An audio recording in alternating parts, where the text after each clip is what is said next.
What's going on, guys? My name is Tim Ruswick, and today we're talking about curators and Steam and some of the. I want to kind of go through over what curators are, how they can help you get your game out there marketing wise, and I want to talk about some of the specific changes made to Steam in their upcoming curator update. So, first of all, what is a curator? Well, a curator specifically on Steam are people that find games and they put together lists and collections and stuff of really cool games that they like. Sometimes they're organized by genre, sometimes organized just by like the interest. If it's like a YouTuber or influencer or something like that, it can be just organized by the games that they want to play. But I think curators are really important because as our whole kind of marketing field kind of moves to this YouTube based, Twitch based streaming kind of economy, people are looking less to some of the press sites. They're looking less to their friends, and they're looking more and more to these YouTubers and streamers for opinions on games. So when these people play a game, you know, like if whatever your favorite YouTuber is, if they play a game, not only do you get to watch the game, right? Like you can see, hey, this game's cool. It does this. It's whatever. It's my genre. You get to see how much they like it because their face is usually on the screen, right?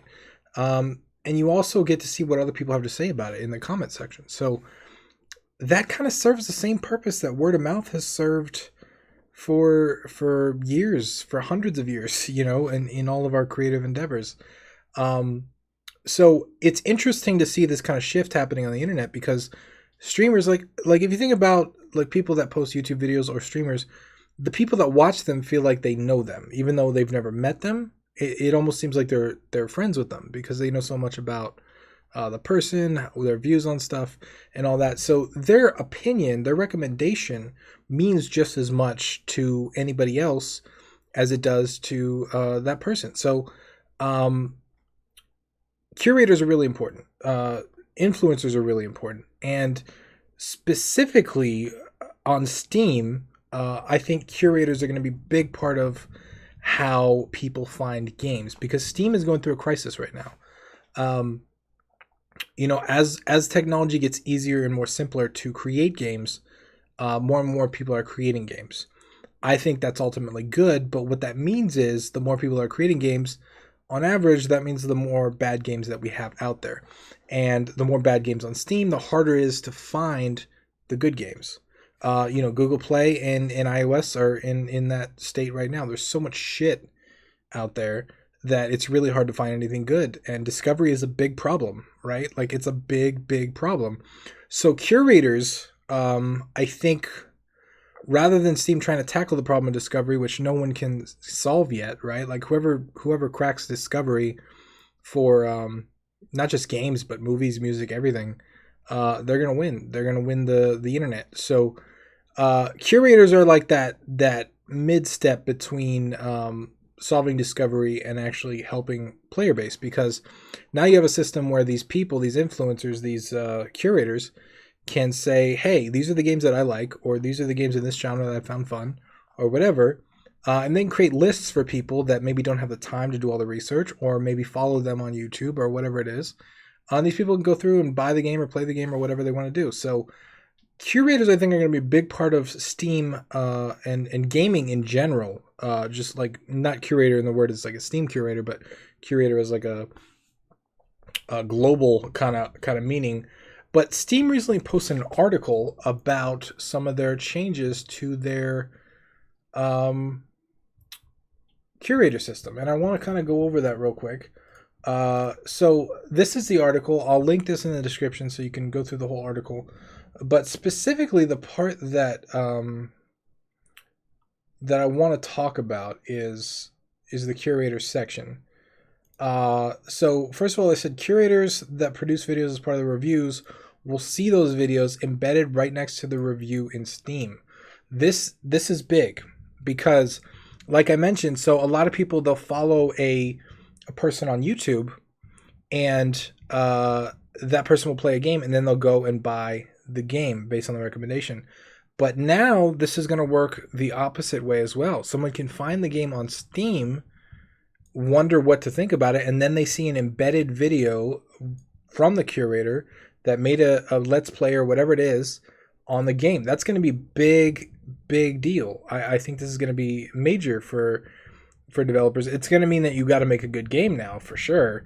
Like, obviously we're already at that point. Like, you can't just shovel shit in the store anymore and expect to produce sales. It just doesn't work. So that's all about videos. Let me silence my phone right quick. The second one is curators will be able to customize their brand, their home, and Steam by selecting games, lists, and tags the feature by uploading personalized background. So this means that Steam is adding additional tools for curators to kind of create a cool page. I think this is going to send a lot of sales to the platform because, like I said, now influencers are going to be able to become curators very easily. They're going to be able to set up a page and do all that stuff. I think Steam would be really smart to offer some kind of affiliate program or incentivize with some kind of percentage for these guys, because I think that would really help curators out and give them a little more motivation, but I don't see anything about that so far. But that's a big deal. We know the graphs solve everything, so yes, we're adding more of them. In particular, curators will be able to see how their reviews impacted their followers' behavior in the Steam store. That's good. That's good for curators. But this last part is the part that I think is important. We are helping connect developers with curators that are most likely to have relevant audience of followers for the developer's game. So, and then there's a whole section with game developers about how they're going to connect game developers with these curators. This is a big deal because obviously the biggest problem that game developers have is figuring out how to sell and market their game. But curators have a lot to say, especially if they're influencers.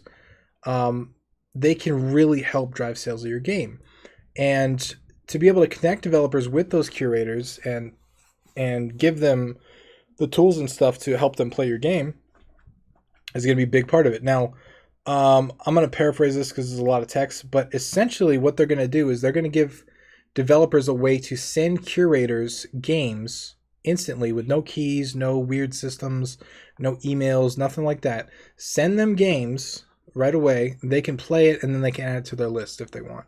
That is a really cool addition. And as developers, you'll be able to see a snapshot of their follower accounts, social media accounts, YouTube, Twitter, Twitch, all that stuff, which is really interesting because you're going to be able to look through these curators and say, oh, these guys got big audience. These guys play roguelikes or whatever. I'm going to send my roguelike to these people, and you can just send them your game right there, like boom. So that's going to make it easier for developers. It's also going to make it really cool for curators because now they can set up their whole system around Steam and kind of have everything instantly buyable or playable right there. So I think that's a really cool, really exciting little system. Obviously, this is just a blog post. There's not much as in the way of detail there, but I'm excited for the future of this because I think whether Steam implemented this stuff or not, I think it's gonna be a big part of selling games in the future to begin with. So I'm happy that Steam is making this change. I think this could be possibly what Steam needs to kind of help with the discovery problem. And I got to be honest, man, I was not sure about Steam for Philophobia, but I think with this curator change, this might just be the little change that I need, maybe a little bit of faith that I need to have in Steam, because it's just hard to find stuff there. It's just hard to find games, especially if you don't do well initially. So curators are good. I'm happy with their changes. I'm excited for what we might see in the future. But you got any comments on this, questions on this? Leave them below. I'd love to hear from you guys. What do you guys think about curators? What do you think about this new system? Let me know. But once again, I'm Tim Ruswick, and I will see you tomorrow.